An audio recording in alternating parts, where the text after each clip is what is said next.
नमस्कार मंडळी, कसे आहात तुम्ही? कमळीची आई तिला सगळं सांगणार इतक्यात कामिनीचे गुंड तिच्यावर गोळी झाडतात. या हल्ल्यात कमळीच्या आईचा मृत्यू झालाय असं समज सर्वांनी करून घेतला.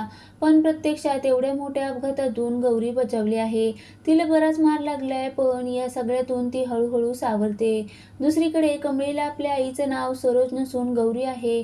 आबांचं जुनं घर, या सगळ्याबद्दल बऱ्याच गोष्टी समजल्या आहेत. कमळीला धीर देण्यासाठी स्वतः अन्नपूर्णा आणि राजन गावी गेले होते. आजीचं ऐकून कमळी पुन्हा एकदा आपलं शिक्षण सुरू करणार आहे. याच दरम्यान कमळी साईबाबाच्या मंदिरात जाणार आहे.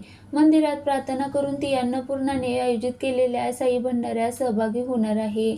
कमळी म्हणते, मला माहिती आहे, ज्याचा कोणी नसतो त्याचा साईनाथ असतो. यावेळी देवळात भंडाऱ्यासाठी प्रसाद बनवला जात असतो. कामिनी गुपचूप सर्वांची नजर चुकून त्या ठिकाणी पोहोचते आणि ती या प्रसादात विष मिसळते. आता याचा परिणाम काय होणार हे येत्या भागात प्रेक्षकांना पाहायला मिळेल. पण प्रसादाच्या पंक्तीत गौरी सुद्धा उपस्थित असते. याच दरम्यान कमळी सुद्धा जेवण वाढण्याचं काम करत असते. आता साईबाबाच्या कृपेने कमळी आणि आईची भेट होणार का?